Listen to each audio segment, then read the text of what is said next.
आज अज्ञानियों की संख्या बढ़ गई। पाखंडी तो मैं नहीं कहूंगा, पाखंडी मैं नहीं कहूंगा, अज्ञानी।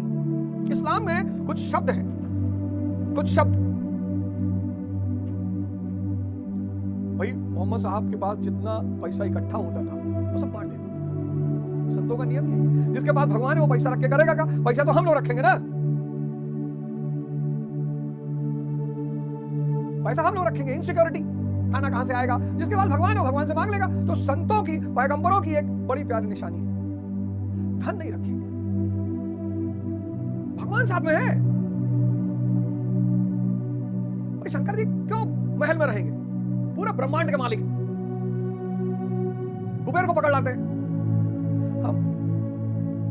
तो मोहम्मद साहब सारा पैसा बांट देते, जो दिन भर इकट्ठा होता था शाम को बांट देते।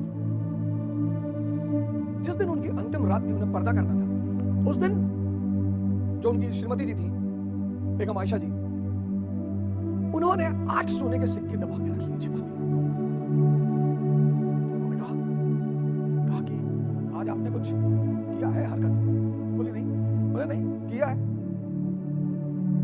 बोले 8 सोने के सिक्के रख लिए छिपा के कि कहीं आपकी ज्यादा अगर तबीयत खराब हो गई। हंसने लगे वो। बोले तुझे अल्लाह पे भरोसा नहीं है?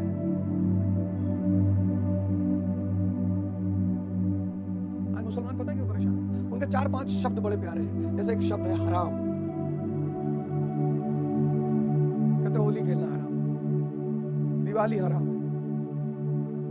अरे नहीं चाचा, हराम मतलब वो चीज, हर वो चीज जो आपके सुमिरन में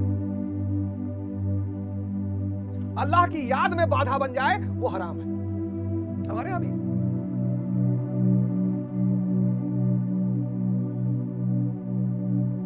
भैया मस्जिद के अंदर नमाज पढ़ रहे हैं, बाहर आपका 40,000 का जूता रखा और आपके मन में चल रहा है जूता ना खो जाए। गुरु नानक देव जी की कहानी है इसी बात को लेकर।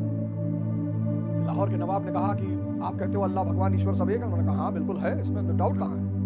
कहे तो मेरे साथ नमाज पढ़ने चलोगे? बोले एकदम चलेंगे, चलो। पूरी गांव भीड़ लग गई कि अरे गुरु नानक देव जी तो मुसलमान बनने जा रहे हैं। गए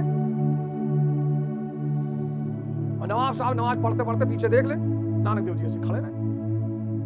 जब नमाज खत्म हुई जुमे की तो नवाब आए गुस्से में, धोखा दिया तुमने, मुझे कह रहे थे नमाज पढ़ेंगे, तुम झुके ही नहीं, तुमने नमाज ही नहीं पढ़ी। तुम पढ़े?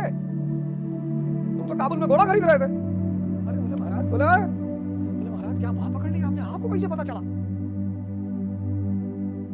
आज सुबह ही मेरा सबसे प्यारा घोड़ा मरा और मैं घोड़ा लाने के बारे में सोच रहा था। मैं देखो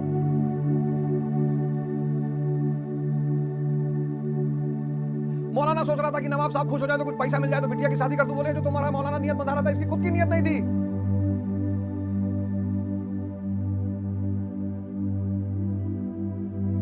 औरंगजेब ने सूफी सरमद को मारा और जुमे के दिन नमाज पढ़ाई जा रही थी, इमाम साहब खड़े थे, सरमद ने कहा मौलाना की नियत मेरे पैरों के नीचे। औरंगजेब को गुस्सा आ गया। सूफी सरमद औरंगजेब एक आम इंसान जिसको बादशाह मिल गई, बादशाह एक मानसिकता है। लोग कहते नहीं हमें भैया ताकत मिल जाए सब अपराधियों का मार डाली, तुम्हें मिल में काहे करी? हमें भैया ताकत मिल जाए एक 24 घंटा में देश का सुधार दी। अच्छा तुमको नहीं मिलेगा जाहिल, कुछ देश उस बिगड़ा नहीं है, कोई दुनिया बिगड़ी नहीं है। हराम। दूसरा शब्द है काफिर। मैंने बड़े मुसलमानों को सुना काफिर मतलब हिंदू। जो आफाक में गुम है वो काफिर है, दुनिया में गुम है। पैसा ले आओ, इसके लिए ले आओ, मुजरा देखने चलना है, काफिर है। जिहाद इस शब्द का तो इतना मिसयूज हुआ है,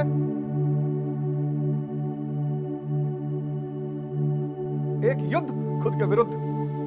ये इंद्रिय विशेष संयोग से बाहर निकलना है तो युद्ध होगा, ये है जिहाद।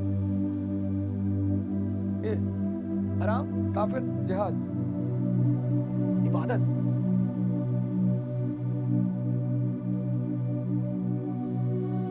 खुदा जो खुद ही में हो, सब भूल गए मुसलमान, सब मुसलमान भूल गए। बहुत बुरी हालत है उनकी, बहुत बुरी, इतनी बुरी है जिसका वर्णन ही नहीं किया जा सकता। ऐसे ईसाइयों के साथ हुआ था, वो भी अपने कोर सिद्धांत भूल गए थे। बहुत ईसाई, यूरोप का इतिहास पढ़ो, मध्यकाल का यूरोप का इतिहास पढ़ो, तुम बिलीव ही नहीं कर पाओगे कि इतने शुद्ध जाहिल थे। लेटर भेजते थे यूरोप में, लेटर्स ऑफ इंटेलिजेंस उसको कहा जाता था। जब कोई नवाब सामंत मरता था तो उसके लिए चिट्ठी लिखी जाती थी, पादरी वादरी लिखते थे कि भैया इसको जरा मेनका के बगल वाला कमरा देना। अच्छा, बड़ा जाहिल यूरोप, बहुत जाहिल, इसी जाहिलियत की कहानियां उनकी।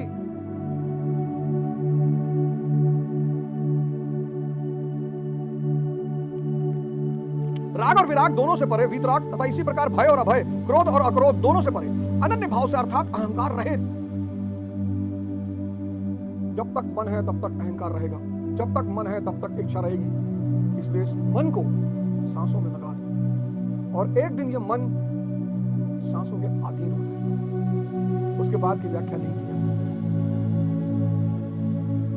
अहंकार रहित मेरे शरण हुए बहुत से लोग ज्ञान तप से पवित्र होकर मेरे स्वरूप को प्राप्त हो चुके हैं। अब ऐसा होने लगा हो ऐसी बात नहीं है, ऐसा नहीं कि आज ही ऐसा हो रहा है, शुरू से यह विधान सदैव रहा है कि जो भी पैदा हुआ वो इंद्रिय और मन के अधीन हो गया। और इंद्रिय और मन का जो संसार है वो माया का संसार है, झूठा संसार है।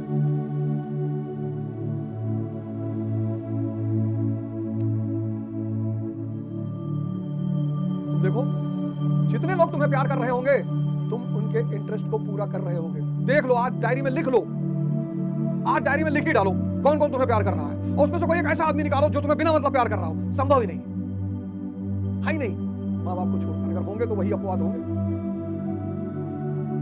बहुत से पुरुष इसी प्रकार से मेरे स्वरूप को प्राप्त कर चुके हैं, इसी साधना से। किस प्रकार? जिनका हृदय धर्म अधर्म की वृद्धि देखकर परमात्मा के लिए ग्लानि से भर गया, उस स्थिति में मैं अपने स्वरूप को रचता हूं। बस माया दिखाई पड़ जाए। देखो कितनी बार यही बात कर रहे हैं, ग्लानि ग्लानि ग्लानि। सिद्धार्थ को दिखाई पड़ गई, पिछली बार मैंने आपको बताया भरथरी को दिखाई पड़ गई, ययाति को तो 1000 साल तक नहीं दिखाई पड़ी।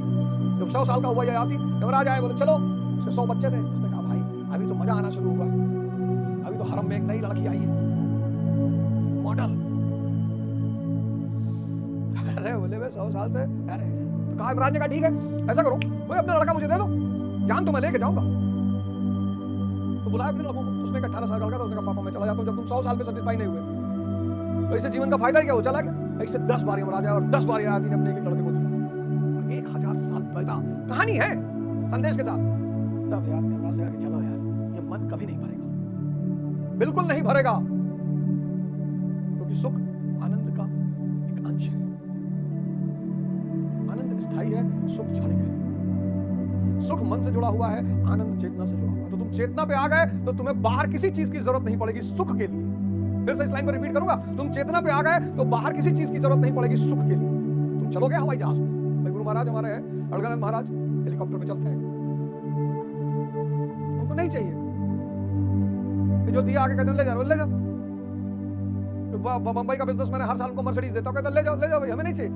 आम आदमी सुख के लिए जीता है, जागृत व्यक्ति 24 घंटे आनंद की अवस्था में रहता है, वो जरूरत के लिए जीता है।